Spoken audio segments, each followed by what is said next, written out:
Welcome to the Fearlessly Authentic Sash and Soul podcast.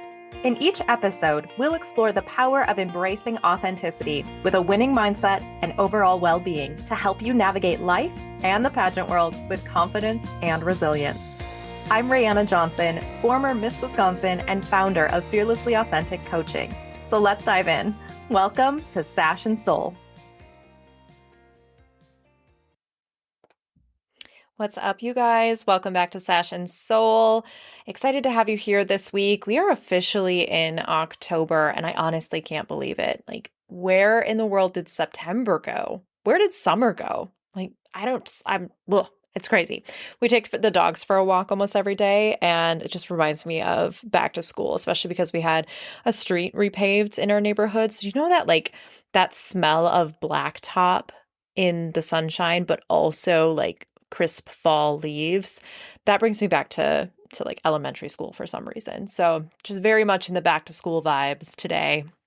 But anyway, this week has been really good. I have had a lot of really wonderful conversations with clients about initiative and platform development, really breaking things down, diving into messaging, and looking at paperwork. It just seems like that's kind of the common theme with a lot of my calls right now because it is local season and we're kind of revamping paperwork, editing, adjusting initiative paperwork and messaging and stuff for the new season. And something kept kind of coming up for me within these calls, and it involves being confident and sure of yourself in the choices that you've made for your life. For example, the idea that because you're going to a 2-year school, rather than a 4-year college, that the judges are going to judge you for that, or being nervous that because you're not on a traditional path, that somehow makes you less than, or that the judges are going to really lean into that. And so what I was seeing quite a bit this week was girls that were avoiding putting more specifics on their paperwork because of that kind of insecurity. And so as I was thinking about this, it really brought me back to the coach that I worked with. And this actually, something clicked. A light bulb went off for me in my mind because he would always say, you need to hold yourself as a strong woman with high expectations who cuts her own path and lives by example. And on the surface level, I get that, right? We're all role models. We are all standing up for what we believe. We're all really strong and independent. We have high expectations. But what really hit me this week was this concept of having conviction for your decisions. So today we're going to talk about conviction, the leadership skill of standing by your decisions without fear of judgment. And that also dives into standing by your opinions, your morals and values, where you stand on certain issues, having conviction for those feelings. That doesn't mean that you don't understand multiple sides of the matter, but if you have strong feelings about it, standing by those without worrying what other people think of you. So we're going to dive in to all of that today. So let's start off by why is this so difficult to really feel good about what we've put down on our paperwork and what we're talking about in interview? Well, it all comes down to the fear of judgment. We as human beings are worried about what other people think of us. And when we're putting ourselves out there in pageant land, we're quite literally standing in front of people welcoming judgment. In fact, that is the essence of pageantry, is to be judged. And so then to combine the fact that that is just the environment naturally with a fear of judgment compounds this desire and this need for presenting yourself as perfect. Because if you're perfect, no one can judge you. It's a lot more difficult to be vulnerable and to be real because that really opens up people to have their opinions about you. But some of the common fears that I often hear, and a lot of this is leaning into limiting beliefs, which we work through a lot in Fearlessly Authentic, but some of the common fears that I hear are that judges won't take me seriously if I choose a 2-year program instead of a 4-year degree. or that my career path isn't like prestigious enough because maybe you're in a trade school or you're going to cosmetology or something along those lines. And the other thing that I hear quite a bit, and I had a client this week that literally did not have going after an MBA as one of her or one of her scholastic ambitions because she's going to be taking a break. And so that fear of looking lazy or unmotivated when you talk about the in-between time that you had in between programs, or the fact that you're planning on taking a break from school to work or to travel or to volunteer, or whatever it might be, it's such a common thing, but the fear of looking like we're not motivated, or that, I don't know if your parents have ever said this, but like if you take a break, you'll never come back to it. And that's just a very old school thing that we hear from older generations, that we have to keep going or we will become unmotivated, we'll lose that drive, and we won't actually come back and finish what we said we were going to do. So this fear is really common, and it exists largely due to comparison culture, which we know runs rampant in pageants. It's also there because we have false beliefs about success. Those false beliefs are often widely accepted socially.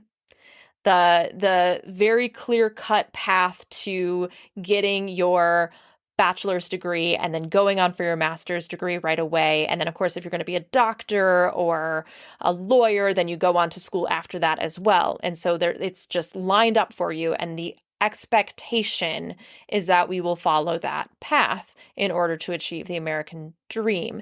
So this institutes a lot of differing beliefs, or a false belief rather, about what success actually looks like, when we're over here in our own little worlds trying to just navigate and define what success looks like for us.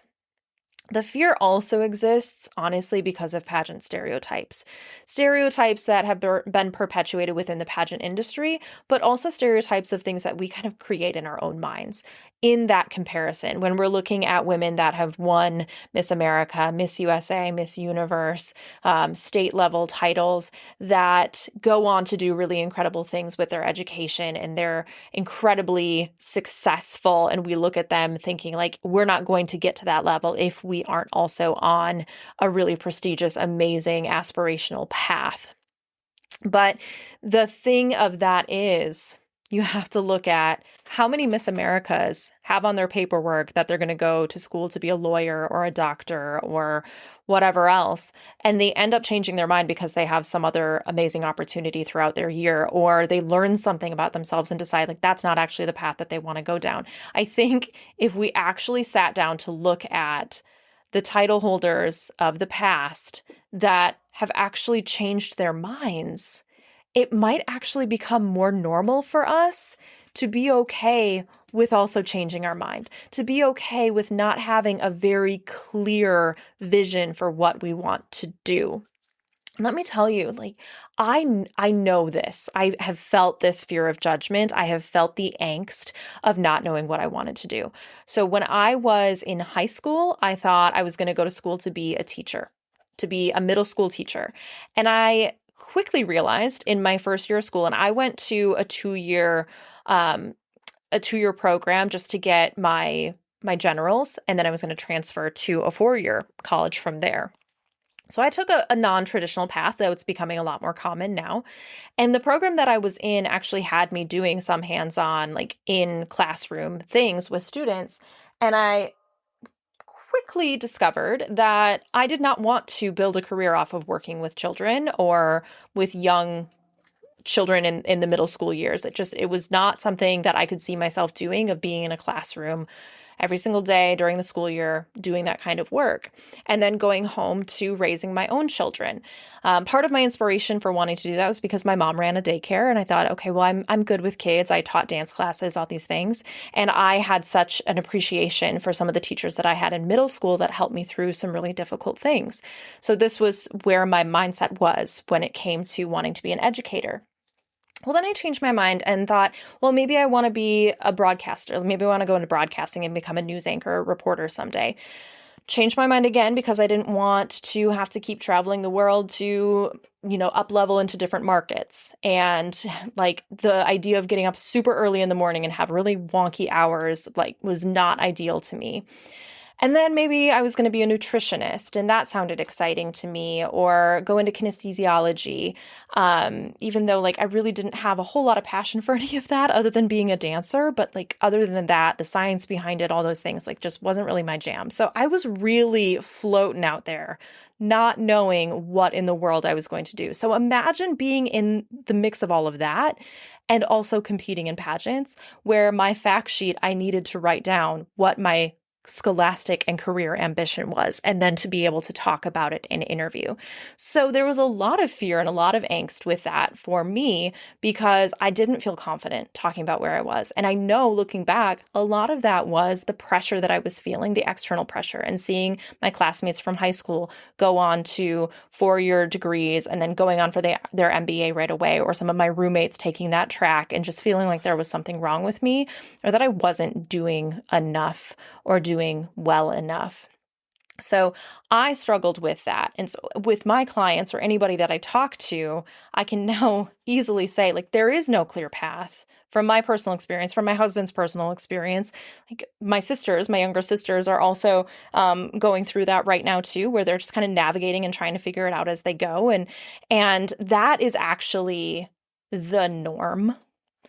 I think more so than someone knowing exactly what they want to do straight out the gate and doing that then throughout their entire career, their educational career, and winding up where they thought they were going to when they graduated high school. So, but I think in pageants, there's just this added pressure that most other people might not have because we're literally facing judges and answering questions about why we've decided to go the route that we're going or why we're taking a break. And that's really challenging. So what we need to do is be able to reframe our choices, our different choices from other people, to see that no matter what path we're on, it has value. And knowing that leadership requires a diversity of experience.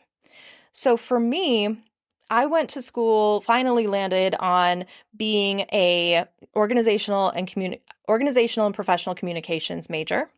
And I was going to be a women and gender studies minor until I ended up taking enough credits to double major. So I had a double major in org communications and women and gender studies.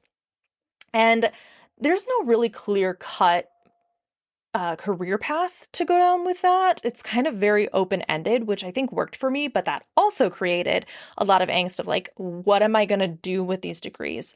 Well, through my pageant experience, I thought maybe I want to do something in nonprofit work, which is what I did. I did that for a little while after I was done competing, and then I did some outreach and business development for some nonprofit behavioral health programs, and ultimately burnt out. If you've been listening, you know my story. I burnt out. I had some mental health issues, and I had to spend some time getting healthy before I finally launched my coaching business, which is what I've been doing now very healthfully for the last few years of my life. And I can't imagine doing anything other than working for myself for the rest of my life. But it took that zigzagging and taking a pause and backing up and rerouting for me to get here. And there was no way back at 17, when I filled out my very first pageant fact sheet for the judges, that I would have known this is ultimately where I want to end up. I had to do all of the in-between, but the value that I bring to the table because of all that zigzagging and pausing and backing up and loop-de-looping that I did is something that I absolutely appreciate and don't take for granted at this point in my life. I'm so grateful for all of that because of the person that I am today and the leadership value that I bring to the table. And the same goes for you, no matter where you are at in your path. If you're stuck, if you're lost, if you are on a clear trajectory, if you are in between things, no matter where you're at, it is adding value to where you're going. Also, remember, as we're reframing our choices, our different choices, that Authenticity is incredibly important. Your unique story is going to be what sets you apart. Your unique experiences set you apart from everybody else. We don't want to be cookie cutter. We don't all want to be on the same path. That would be really boring. I know that sounds really cliche to say, but it's so true. I would be so bored as a coach if all of my clients were doing the same thing. That would be such a boring experience for me. And same for the judges. That would just get boring. So, for example, you need to look at what trade or program you're in going into, what your career path is, and how that might be preparing you for real world skills or entrepreneurship, the service impact that's just as valuable as any other experience that you might have. So if you are going to school for cosmetology, think about the skills that you are gaining in that program, because that's what it's all about. Higher education is teaching us soft skills that we will use for the rest of our lives. Yes, when you're in a trade, you are learning very, very specific skills that you'll bring to the table in whatever career you're going into. But ultimately, any time that we're educating ourselves, we are learning and we're growing and we're expanding. And that provides value to the world. So it does not matter what route you decided to take in order to do that. It is providing value. Okay, so now that we know all of that, it's really important to talk about conviction and conviction as a leadership skill. So what do I mean by conviction? I mean, having conviction means that you have a firm belief in your decisions and your values. So I looked up some other words that are similar to conviction, just for a little bit more, background and support in this. So conviction is having a firm belief, being grounded, being confident. Having resolve means that you're determined, you're steady, even when under pressure. Having assurance means that you have a calm confidence and you have clarity. Certainty is clear and unwavering. Taking ownership is responsibility and accountability. Having integrity means that you're value-oriented, your values are aligned, and you're very principled. And finally, having confidence, being straightforward and empowering. So all of these are leadership skills that we need to bring to the table when we're presenting ourselves, whether that is on paper or in person. Having conviction in the decisions that you've made. That is something that I have told multiple clients this week, because like I said, this conversation has come up multiple times.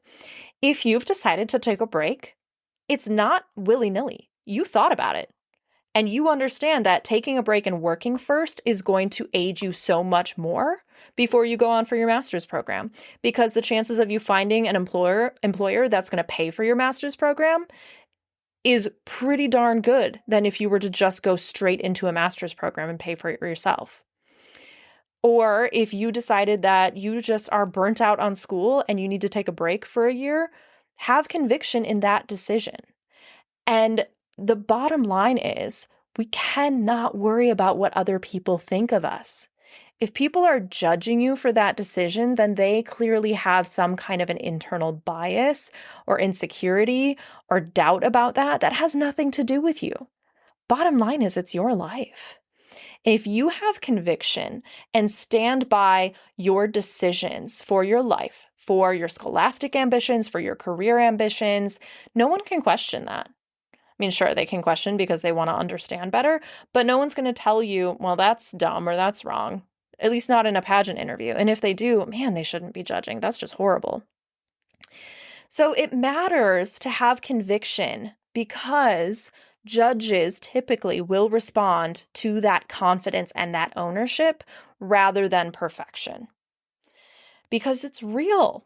It's real and it's down to earth, and people connect with that so much more than someone that's out there doing everything perfectly, quote unquote, by the book, as if there is a book. Conviction also builds trust, and that's something that I really push when I'm working with clients on interview skills. It's important to build a relationship with the judges, because that relationship means that you are building trust with them and they are developing a trust in you to lead as that title holder and to do a great job with that title for the 365 days that you will own it. And just a quick tip. Instead of apologizing for your path or being insecure about it, share the why behind it. Know your why and share that, because chances are you're going to help somebody else if you're honest about why you decided to take a break. The number of times I have shared my crazy story of loop-de-loops and really weird turns as to where I was going to go in my life, I have received so much positive feedback from other people that are like, oh my gosh, me too. It's so crazy. It's wild. Thank you. I don't feel alone. You're not alone. It's just, this is where we connect with people, is through that vulnerability and through being real. So stop apologizing for your decisions. Own them. Have belief behind them. Same goes for your opinions, you guys. I have had a couple of tough conversations this week with clients because we're in such a politically divisive, circumstances and time in our country right now, that I'll be honest, I have contrasting political opinions personally from a lot of my clients, but my job is not to change anybody's opinion. My job is not to argue with my clients. It is to help them be able to articulate their opinion no matter what it is. And I take that very, very seriously. I will always say, do your best to understand all sides. You will be a better debater. You'll be a better communicator if you know all different perspectives of this. But knowing all perspectives doesn't mean that you have to compromise on your ethics and morals and personal beliefs behind the topic.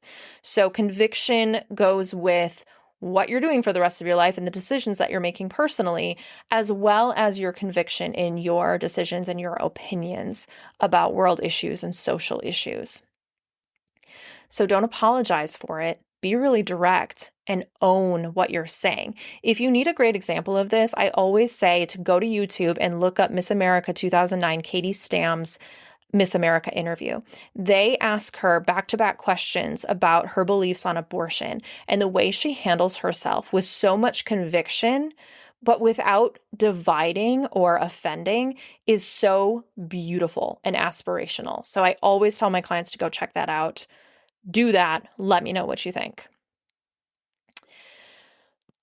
Finally, I want to give you permission to lead your life your way. You are a leader in your own life. You are the only person that will ever live in your head. 24/7, your entire life, from the time you're born to the time that you pass on, you are the only one living in your head. You need to be the leader of your own life. Judges or anyone else are not living your life. You are. And remember that success isn't one size fits all. And even when we're looking at levels of intelligence, like I feel like I'm pretty darn intelligent when it comes to mindset. I've got a lot to learn, but mindset, because there's always more to learn. Communication skills, still always more to learn. And other various things that I feel really passionately about. But I'm not going to go out there and say that I'm intelligent as a biomedical engineer. I'm not. So own the areas that you are passionate about and feel very intelligent in, and have conviction in those as well. You don't have to be perfect in everything. Also, having conviction does not mean that you're stubborn. Okay, I want to be very clear about that before I wrap up here. Yes, have conviction. Stand by what you believe, stand by your decisions, but you don't need to be stubborn. Conviction just means clarity and ownership. That doesn't mean that you have to stop learning or stop taking in other people's perspectives at the same time. So, with that, conviction is clarity and confidence in your decisions, in your opinions, no matter how non-traditional. So your path is yours to claim. You got to own it. You got to speak it, and you got to lead with conviction. Remember what my coach told me. You are a strong woman. You have high expectations for yourself. You cut your own path, and you live with conviction. That last part I added.